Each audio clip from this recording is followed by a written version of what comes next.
What's up, motherfucker? Today I'm going to explain you one typical technique that the Grandmaster and the Master of Chess used to win the games more or less easy.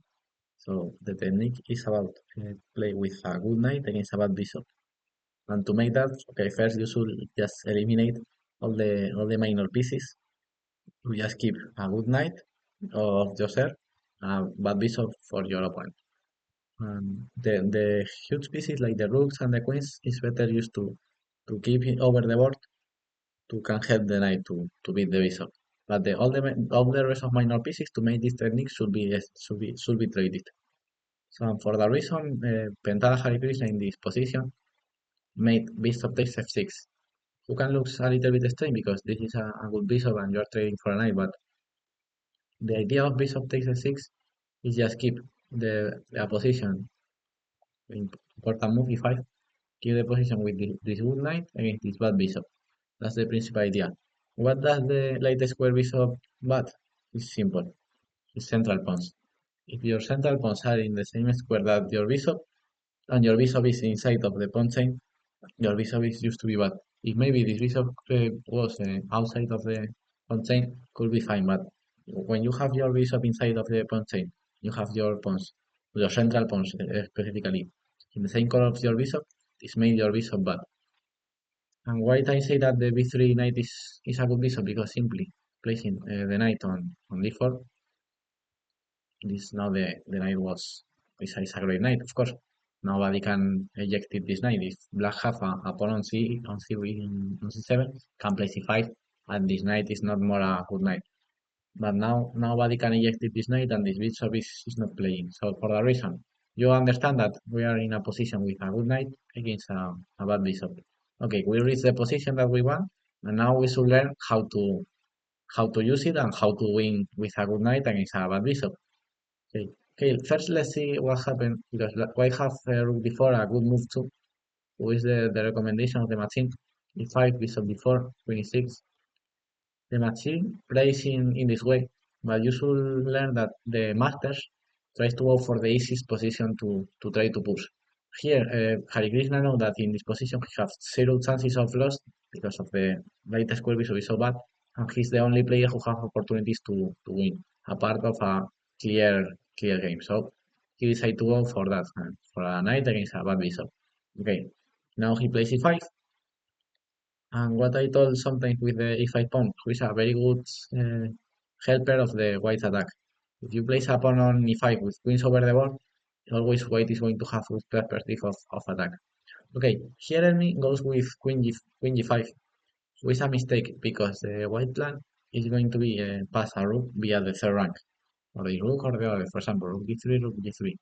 That's the white plan of the position.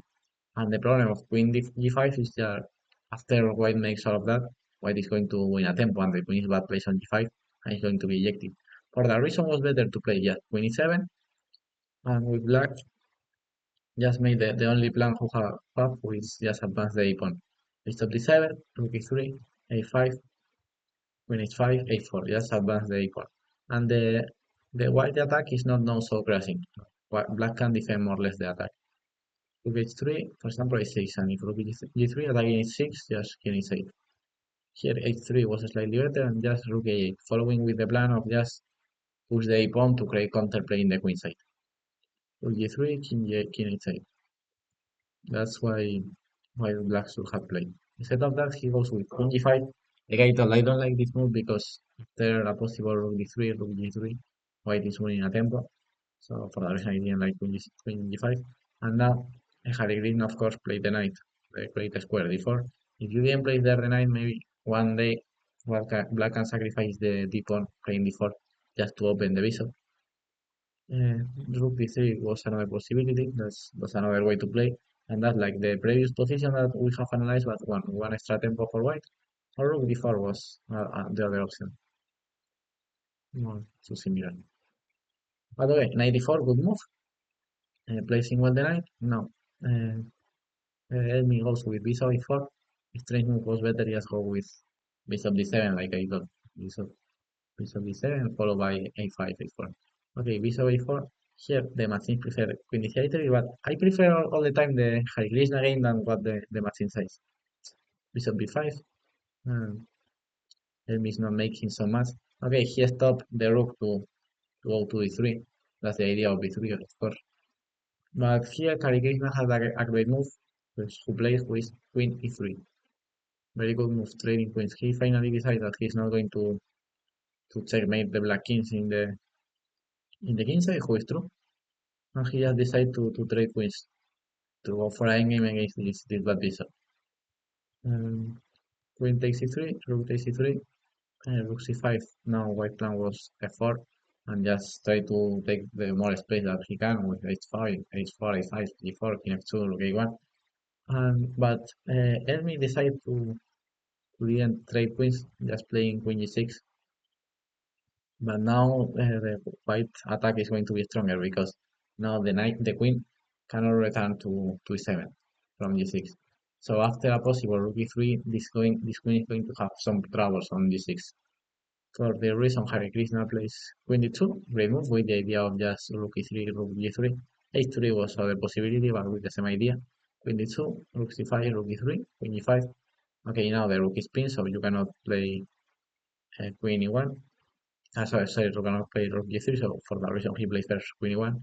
And let's analyze the position 5 moves ago in this position. Where I told that black should play queen e7, bishop d7, a5, a4 was the only plan. And instead of that, he just black moved the queen one time, then to first to g5, then to g6, and now to g5. Black lost 3 tempos with the queen. Black moved twice the bishop, first to a4 and then to e5, and then he plays the rook to c5. 6 moves totally with the huge pieces and two with the bishop, and it's not making nothing. And during the same period, black has played b3, who is useful to stop the e-pawn. He plays the knight well on d4, and now he plays rook e3, coming to g3. Queen e1, rook f8. Here he plays 3. It's a good move. c3 or rook g3 are useful too, but h3 was fine. h6, and now again, Hare Krishna plays c3, but rook g3 was stronger. Queen e7, queen d2, king e7, and now came the other rook. Rook e1, rook e3 followed by rook f3. And let's see that white is making many progress in the king side. Now white have a rook on g3, and the other is coming to f3 to attack f7. The knight is well placed on d4, the queen is well placed on d2, and what black is doing on the queen side? Nothing.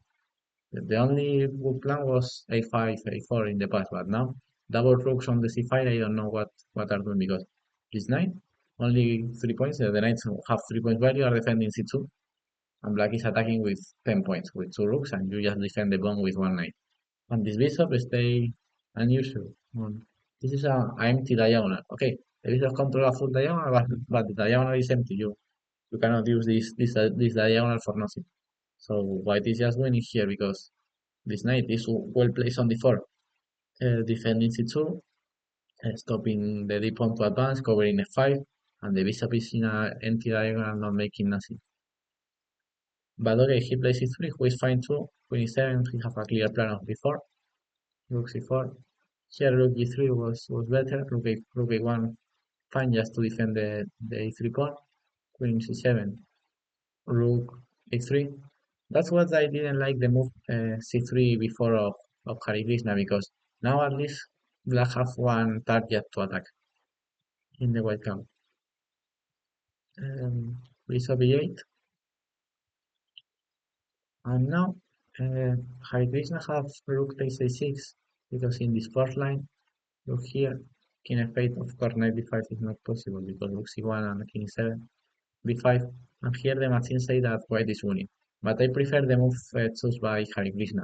Just king d2, improving the king, leaving the 8th rank checks, and just asking Elmi what you are going to do. He just make the same, just give the pawn, but the difference is that in this line, the king is not, rook c1 is not checked. So after take, rook a8, here, after king f8, you have knight b5, landing on d6, and black haven't the move rook c1, king e7. So for that reason, I really like the move king h2. When you have all, yeah, you have all your huge pieces and the rook, the queen, and the knight well placed. So now it's time to improve the king to leave the checks. And now after rook a8, of course, king f8, knight b5, and knight d6 is winning. So he keep the bishop only to resign here.